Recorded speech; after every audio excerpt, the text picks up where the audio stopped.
Welcome back to AM Northwest.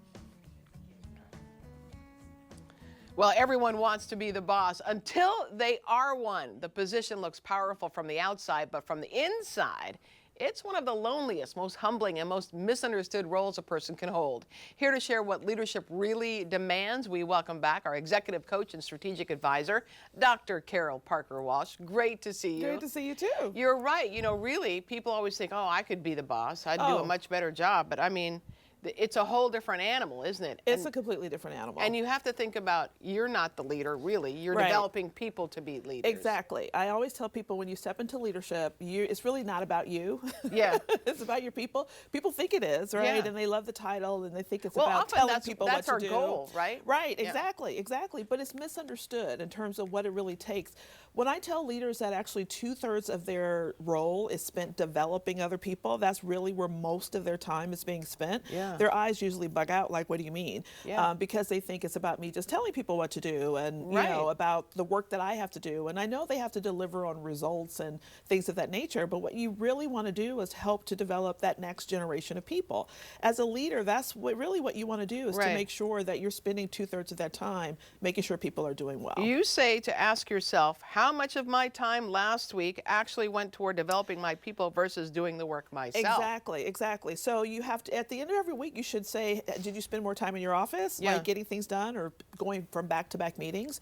Or did you spend time really asking your people or learning their skill sets, understanding their strengths, asking them what resources that they need so that they can be better at what they do? So that's really what's required as a leader, is to make sure that you're thinking about your people and thinking about how to lead them, not just be a leader in the role. So people kind of misconstrue what a leadership role is. You say oftentimes it's a promotion trap. Yes. Being great at your job does not mean you're ready to lead people. That is so true. And that is a trap. Like, most of the times, the highest individual contributor gets promoted, right? The one who does the best work, is the superstar on the job, gets promoted. Yeah. And so they think, now that I'm a leader, I just need to do more of that. Right. But again, you only really should be spending 1/3 of your time doing the work. So what you want to do is ask yourself, how am I delegating? How am I, and this goes a lot with what I said earlier about making sure that you're developing your people. And one of the greatest skills or tools in a leader's toolbox is delegating. So you want to think about, how am I giving work to my people so that they can help achieve the results? It's not about you achieving them anymore, but it's about you helping your people to achieve those results. Well, you can give them advice from what you learned as you were going up the ladder, right? Absolutely. But you don't want to tell people to do it the way you've been doing it, right? You want to give them the advice, but you want to welcome the opportunity for them to bring their ideas, their input.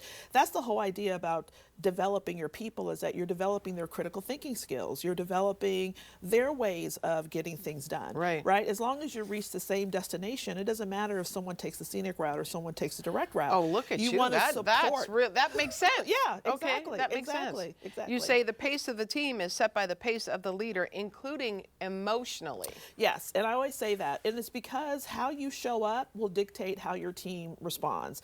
If you are quick, if you snap at people, if you are short-tempered, if you're moody, that's going to impact your people. And your job as a leader is to inspire them and motivate them to be successful. So you want to always ask yourself, how do I want my people to feel today? Yeah. Because they're watching you. They're going to be affected by your mood. They're going to be, if you're complaining about what's coming down the pike from your boss, if you are unhappy in terms of what things are going on, and you express that to your team, you're not really motivating them to be inspired. So you want to always think about, how I show up is going to impact my people. So I want to make sure that if I want them to feel motivated and to perform exceptionally and to be engaged, then I need to do the same thing. Right. Yeah. You say your personal development is no longer optional, it's the job.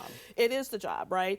Most leaders, it's not about a lack of intelligence or ambitions that makes them successful. It's a lack of self-awareness. Some people are gifted with certain skill sets that make them good leaders. Is probably why they were tapped on the shoulder to do the work. Right. But as I said, it's a different skill set. So the self-awareness that you want to constantly be engaged in is to help you to elevate those skill sets, to elevate those natural tendencies, right? Because things change. The landscape of work is changing, you know, with AI and so many things that are going on. The generations are different, and there's always somebody new coming in. And you want to be a good people leader. And to develop those skills as a people leader, you want to be developing yourself. So you want to be asking yourself constantly, how much am I investing in my own development to Right. build my self-awareness? Your team needs a vision, and it's your job to create it. Yes, yes. Managers kind of direct the work, but leaders help people find meaning in the work, right? That's what's really important. So your organization has a vision and a mission, but you're developing your people. You want to make your people understand that what they do has meaning and impact. So your job is to help create the vision, to have your team members come together to say, this is what we do, this is what we Right. stand for. And Right. as our team, you know, I think of it a lot of the ways like I love superheroes. So I always think like, what's your little Justice League, right? What's Right. your little Avenger team? What are their motto and what are they about and how are they contributing and how do they feel like every skill set on the team has right. meaning and value Absolutely. to deliver success for the organization? Dr. Carol Parker Walsh, you're always the best. Thank you so Thank much. you. All right, we'll be right back with more AM Northwest. Don't go away.